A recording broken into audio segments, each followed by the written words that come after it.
안녕하세요. 엑셀 제7강 수식 참조와 함수 마법사에 대해서 오늘은 배워보도록 하겠습니다. 수식 참조는 이제 수식 작성했었잖아요. 그 수식에서 우리가 그 셀 주소만 가지고 해서 쭉 복사를 했었는데 오늘은 좀 더 그 다른 수식을 작성하시는 방법에 대해서 배워보겠고요. 또 함수 마법사를 이용해서 함수를 간단하고 편하게 입력하는 방법을 배워보도록 하겠습니다. 우선 엑셀을 좀 실행할게요. 프로그램 마이크로소프트 엑셀을 선택합니다. 그래서 엑셀이 실행이 되었어요. 그럼 여기서 우선 수식 참조를 하는데 이전과 다른 그런 걸 한번 작성을 해보겠는데요. 우선 좀 시트를 작성을 하겠습니다. 원금, 이율, 이자.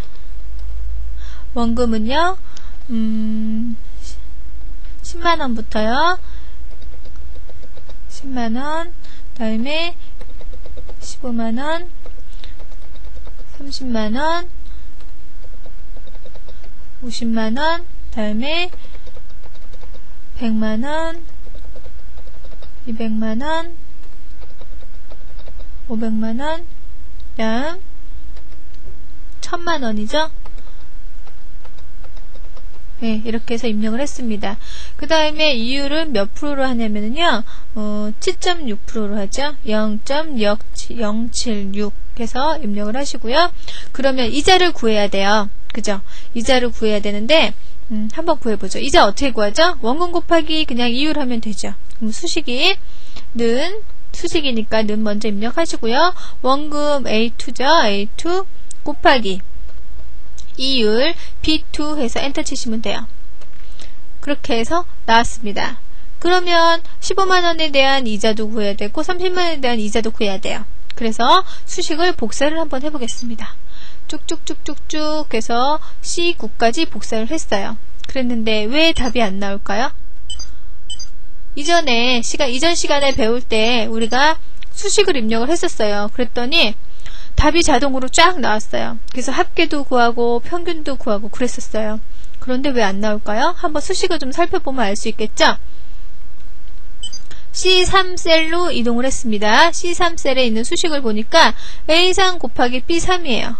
A3 곱하기 B3. B3은 지금 아무 값도 입력이 안 되어 있어요. 그러니까 당연히 0이 나오겠죠.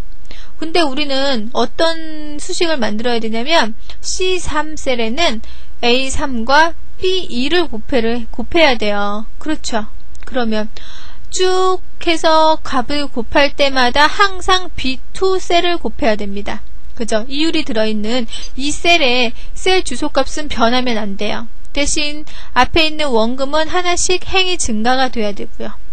무슨 말씀인지 아시겠죠? 그럼 여기다가 수식을 다시 입력을 하시는 거예요. 수식을 지웠습니다. 지우고 는 A2에다가 곱하기 B2를 더하는데 B2를 곱하는데 여기서 F4키 한번 눌러보실래요? F4를 눌렀습니다. 그랬더니 B 앞에 E 앞에 달러가 붙었네요. 그죠? 달러 표시 붙었죠? 이 상태에서 엔터 쳤습니다. 결과값은 똑같아요. 그죠? A2 곱하기 B2예요. 근데 B2가 달러 B 달러 2예요. 그죠? 그런 상태에서 복사를 한번 해보겠습니다. 아래로 쭉 드래그해서 복사를 했습니다. 결과값이 나왔네요. 한번 확인을 해볼까요? C3셀로 갔습니다. C3셀에서 수식을 보니까 A3 곱하기 달러 B 달러 2. 그죠? C4셀도 한번 볼게요. A4 곱하기 달러 B 달러 2. 그죠? 그렇게 됐죠. 보시면 달러 B 달러 2는 수식을 복사를 해도 그대로 있네요. 근데 안 붙인 거는 행이 계속 증가가 됐죠. 더 보기 편한 방법을 한번 볼게요. 도구 옵션 메뉴 한번 들어가 보세요. 보시면 화면 표시 탭에 수식이라고 있어요. 그죠? 창 옵션에 수식을 선택해 주시고 확인 눌러 주세요. 그럼 이제 수식으로 나오거든요. 한번 볼까요?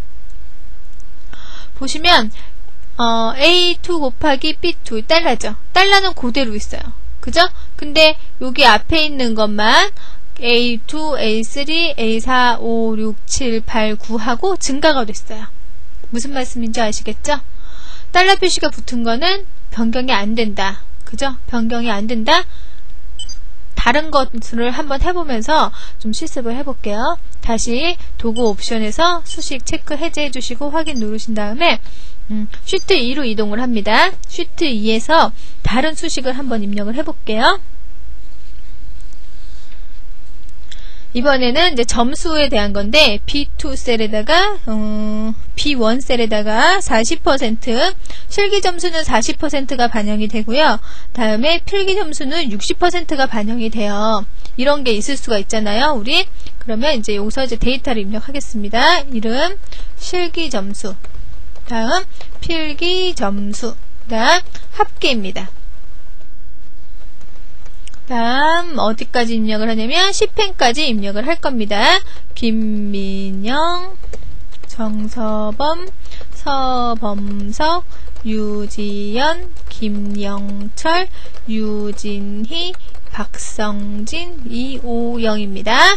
다음 실기 점수입니다. 실기 점수 80, 90, 85, 90, 65, 70, 70, 85. 다음에 필기 점수 95, 75, 85, 70, 95, 90, 85, 90. 됐습니다. 그럼 우리 합계 보통 어떻게 구했어요?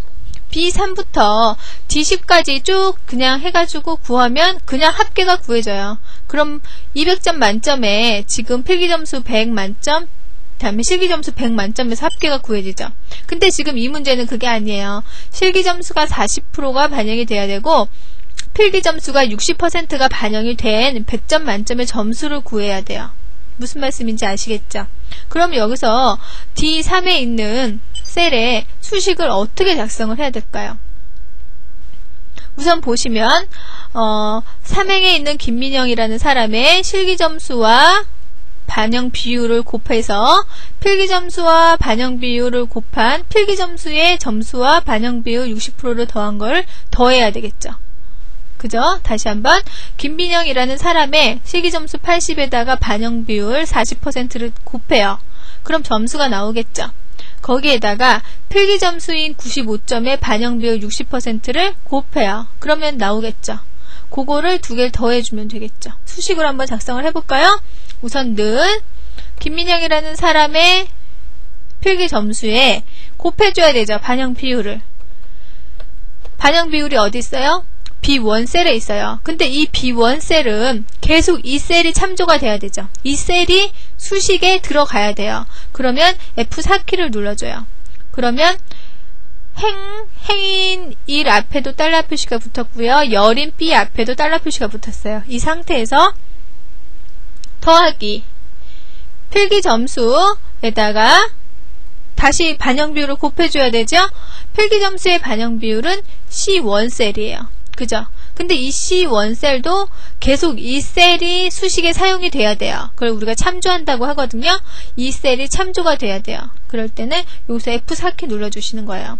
그러면 달러 C, 달러 1이 됐죠. 그래서 행이나 열 앞에 달러 표시가 붙었어요. 이 상태에서 엔터를 눌러주면 값이 구해졌어요. 그러니까 80 곱하기 0.4 더하기 95 곱하기 0.6이 됐겠죠. 그래서 89라는 값이 구해졌어요. 그 상태에서 쭉 복사를 합니다. 그러면 답이 구해졌어요. 우리 수식을 한번 자세히 볼까요? 수식으로 볼게요. 도구 메뉴에서 옵션 들어가신 다음에 화면 표시 탭에서 수식 선택해주세요. 수식이 나왔죠? 볼게요. B3, B4, B5, 6, 7, 8, 9, 10 해서 하나씩 행이 늘어났어요. 그죠? 왜냐면 숫자가 80 다음에 90, 85, 90 해가지고 계속 행이 늘어나잖아요. 그랬죠. 근데 B1 실기 점수의 반영 비율 0.4는 그대로예요. 바뀌지 않았습니다. 다음에 필기 점수도 마찬가지예요. 95, 70 해서 행이 계속 늘어나요. 그 셀은 계속 증가됐어요. 그런데 필기 점수는 그대로예요. 필기 점수의 반영 비율 C1 셀은 그대로 참조가 되었습니다. 이렇게 해서 수식을 확인해 볼 수 있어요. 도구에서 옵션 들어가서 다시 값으로 보겠습니다. 이렇게 해서 값이 구해졌어요. 이전에 우리가 했을 때는 저번 시간에 했을 때는 합계 평균 구할 때는 행과 열이 그냥 똑같이 증가를 했었어요. 그래서 그때는 그 고정되는 게 없었어요. 그죠? 그런데 지금은 계산식을 사용할 때 어떤 특정 셀이 고정이 돼야 돼요. 그죠? 그럴 때 그 셀을 고정해주기 위해서 행과 열을 고정해줘서 행 이름 앞에 열 이름 앞에 달러 표시를 붙여준 거예요. 그렇게 해서 붙여준 거고요. 또 여기서 한번 좀 짚고 넘어갈 거. 지금 필기 점수가 40%고요. 실기 점수가 40%고요. 필기 점수가 60%가 반영이 됐습니다. 근데 이게 바뀌었어요. 이게 바뀌어가지고 실기 점수와 필기 점수가 곧 똑같이 50대 50으로 반영이 되는 걸로 바뀌었습니다. 그럼 어떻게 해줄까요? 여기만 바꿔주면 될까요? 아니면 수식도 다 바꿔줘야 될까요? 한번 해볼까요? 여기가 50%로 바뀌었어요. 그 다음 여기도 50%로 바뀌었습니다. 수식 바뀌시는 거 수식 바뀌는 거 보이시죠? 했습니다. 자동으로 바뀌었어요. 수식으로 입력을 해서 좋은 점. 데이터가 변하면 수식으로 입력을 했기 때문에 변경된 데이터를 계속 참조를 해요. 그래서 자동으로 바뀌었습니다. 수식으로 입력이 되어 있죠. 값으로 내가 87.5라고 입력한 거 아니잖아요. 데이터 값만 내가 입력을 해주고 수식으로 만들어 놨기 때문에 데이터가 변경이 되면 자동으로 값이 변경이 되는 거예요. 이 사람이 김민영이라는 사람이 80.95점이었어요. 근데 이게 잘못 입력을 했어요. 이 사람이 100점 100점 맞은 사람이에요. 그럼 한번 바꿔볼까요? 데이터를 100점. 그죠? 그 다음에 여기 100 하면 당연히 합계도 100 나오겠죠. 바로 계산이 돼요. 바로 자동 계산이 됩니다. 이게 좋은 점이에요. 엑셀에. 수식을 사용하기 때문에 이렇다. 워드 프로세서에서 만약에 이 표를 작성한다고 해보세요. 그러면 어떻게 돼요? 여기 숫자 바꾼다고 표에서 이 숫자 바꾼다고 여기 바뀌나요? 절대 안 바뀌어요. 합계 사용하면 그것도 그때만 되는 거죠. 그죠? 그 다음에 여기 바뀌었어요. 요거 하나 바뀌면 다 바뀌어야 돼요. 그죠? 근데 엑셀에서는 다 자동 계산해줍니다. 여기가 뭐 35%로 바뀌었어요. 그죠? 다 바뀌었죠? 그 다음에 여기가 그럼 몇 %가 될까요? 65%가 되죠. 그럼 자동으로 계속 바뀌죠. 이렇게 계속 수식의 데이터가 바뀌면 참조를 하게 된다. 그래서 지금 참조 형식 본 거예요. 근데 참조 형식이 보면 행의 이름 앞에도 열 이름 앞에도 지금 다 달러 표시가 붙어있는 요걸 우선 봤습니다. 다음으로 또 다른 걸 한번 볼게요. 다른 수식 시트 3으로 가서 이거는 좀 쉽거든요. 한번 해보세요. 같이 한번 해볼게요. 이름, 성금액, 구성비 해서 입력했습니다. 성금액 9행까지 입력을 할 겁니다. 오연지, 윤상, 조미래, 이한수, 정나래, 이한솔, 정바다, 이전우 해서 금액이 4,600, 4,000, 3,500, 5,000, 7,500, 3,000, 5,500, 6,000입니다. 이렇게 입력이 됐어요. 그러면 구성비라는 게 뭐예요? 구성비가 뭘까요? 전체에 대해서 이게 얼마큼의 그 비중을 갖느냐 그걸 구하는 게 구성비거든요. 구성비를 하려면 어쨌든 전체에 대한 게 필요해요. 그럼 뭐 전체에 대한 우리 합계 한번 구해볼까요? 여기다가 합계를 하나 더 넣겠습니다. 합계 금방 구할 수 있죠? 블록 지정해서 자동 합계 하시면 되잖아요. 그죠? 자동 합계해서 전체를 구했습니다. 그러면 여기에 있는 구성비는 뭐예요? 전체에 대해서 오연지라는 사람이 낸 성금액 4,600원이 얼마만큼의 비중을 차지하느냐 그걸 구하는 거예요. 한번 구해볼까요? 어떻게 구할까요? 는 수식입니다. 오연지라는 사람이 낸 성금액이 나누기 전체를 하면 되겠죠. 전체는 B10셀입니다. B10. 근데 지금 우리는 참조라는 개념이 이 이행이라는 수식 하나만 있을 때는 참조 사용하실 필요 없어요. 복사 안 할 거니까. 근데 우리는 아래에도 똑같은 수식들이 있기 때문에 채우기로 복사를 해서 쓸 거예요. 그러면 이 셀이 계속 사용이 되느냐 안 되느냐를 체크를 해야 되겠죠. 근데 B10이라는 셀은 유은상, 조미래, 이한나, 정나래, 이한솔, 정바다, 이전우라는 그 셀에서 그 행에서 계속 똑같이 사용이 될 거예요.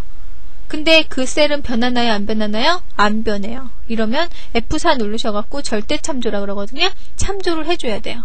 그래서 B10 셀에 행과 열에다 달러 표시를 해서 얘는 움직이지 않을 겁니다 하고 표시를 해주는 거예요. 그러면 얘는 수식을 복사를 해도 절대 변하지가 않아요. 엔터 쳤습니다. 구성비 나왔네요. 11% 정도 되네요. 그죠? 11.7%. 그러면 C2에서 작성된 이 표를 아래로 복사를 하겠습니다. 쭉 복사를 했어요. 그랬더니 전체 구성의 구성비가 나왔습니다. 그러면 이 구성비를 모두 더하면 몇이 나올까요? 당연히 1이 나오겠죠. 그죠? 요 각각의 금액 나누기 전체를 했으니까 확인 한번 해볼까요? 합계 1 나오죠. 다 더하면 전체잖아요. 전체가 되는 거잖아요. 전체에서 어느 정도를 그 비율을 갖느냐 그거에 대해서 우리가 구해봤으니까요. 그러면 여기 수식도 한번 살펴봐야 되겠죠? 수식, 도구, 옵션, 수식 선택했습니다. 그래서 확인해봤더니 B10셀은 계속 똑같아요. 그죠? B10셀은 계속 똑같고요. B2, 3, 4, 5, 6, 7, 8, 9 해서 앞에 있는 행만 계속 증가를 했어요. 그러면서 B2, 3, 4, 5, 6, 7, 8, 9 해서 참조되는 금액만 바뀐 거죠. 전체는 똑같았습니다. 이렇게 사용하실 수가 있어요. 참조는 왜 필요하냐?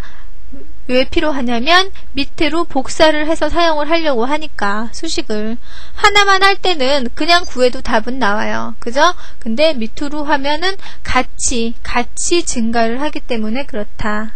그죠? 그렇게 알아두시면 되고요. 그 다음에 다음 문제 한번 해보죠. 시트를 새로 한번 삽입하기 전에 우선 수식을 좀 먼저 값으로 변경을 하고요. 삽입 워크시트에서 새로운 시트를 삽입을 했습니다. 요번에는 전기요금, 수도요금 합계를 구하는 거예요. 한번 해볼까요? 관리비, 호수, 전기 사용량, 전기요금, 수도 사용량, 수도요금 합계. 그래서 8, 10까지 입력을 할 겁니다. 8행까지 1015, 1025, 1035, 2015, 2025, 2035. 전기 사용량은 218이고요. 155, 354, 465, 168, 268입니다. 그 다음에 요금은 이따 계산을 할 거예요. 수도 사용량은 350, 266, 187, 487, 266, 230이 되었습니다. 이렇게 해서 입력이 끝났어요. 그러면은 단가가 있어야 되겠죠. 그죠? 요금 여기 합계가 하나 더 들어가네요. 합계 구해주시고요. 요금 전기랑 수도 250이에요. 그 다음에 여기는 320원. 다르다는 얘기죠. 전기는 1kW당 250원이고 수도는 1W당 전기 수도니까 물이 되겠죠. 그거는 320원이 되는 거예요. 단가가. 그러면 딱 이 표를 한번 보세요. 전기 요금은 어떻게 구해요? 전기 사용량에다가 전기 그 단가를 곱해주면 되겠죠. 근데 요거는 고정된 셀입니다. 수도 요금은 어떻게 구할까요? 수도 사용량에다가 수도 단가를 곱해주면 돼요. 그죠? 근데 수도 단가도 고정된 셀이에요. 합계 어떻게 구할까요? 전기요금 더하기 수도요금 하면 되겠죠. 이 합계는 그냥 세로 합계로 해주시면 돼요. 됐죠? 그럼 우리 수식 한번 작성해 볼까요? 수식은 전기 사용량 곱하기 전기요금의 단가 이거는 고정되어야 된다. F4 누르셔가지고 달러 붙여줍니다. $C, $11 됐죠? 그 다음에 쭉 복사를 해줍니다. 수도 요금은 어떻게 구할까요? 수도 사용량 곱하기 수도의 단가가 C12셀에 있습니다. 근데 요거는 변경되면 안 되는 셀입니다. 그러면 F4 눌러가지고 절대참조 $C, $12로 만들어준 다음에 엔터를 칩니다. 수식을 완성을 했죠? 그 다음에 아래로 쭉 복사를 해줍니다. 이제 합계 구하면 되겠죠? 요거는 자동 합계 사용 못하죠? 중간중간에 나눠져 있으니까 그냥 수식을 작성해줍니다. 는 전기요금 C3 더하기 수도요금 E3 그죠? 여기 절대참조 여기 고정된 셀 있어요? 없어요? 없어요. 그냥 계속 행이 증가가 되죠? 엔터 쳐줍니다. 아래로 쭉 복사해주면 여기 다 더해서 여기 합계를 구해줍니다. 합계 구해야 되겠죠? 합계 자동 합계 되겠죠? 블록 지정한 다음에 자동 합계 아이콘 딱 눌러주면 합계가 구해졌습니다. 이렇게 해서 구해주시면 돼요. 이제는 개념이 좀 쓰셨죠? 해보다 보면 다 보여요. 그죠? 그래서 전기와 수도 요금이 안 변한다. 거기가 이제 키포인트가 있는 거야. 이 셀은 변하지 않는다. 그러면 고정시켜준다. 그게 절대참조. 달러가 행과 열 앞에 붙는다. 그러면 고정셀이 되는 거예요. 그렇게 해서 해주시면 되고요. 그 다음에 이제 9구단을 한번 작성을 해보려고 해요. 9구단 다시 삽입 워크시트에서 새 워크시트를 삽입을 했습니다.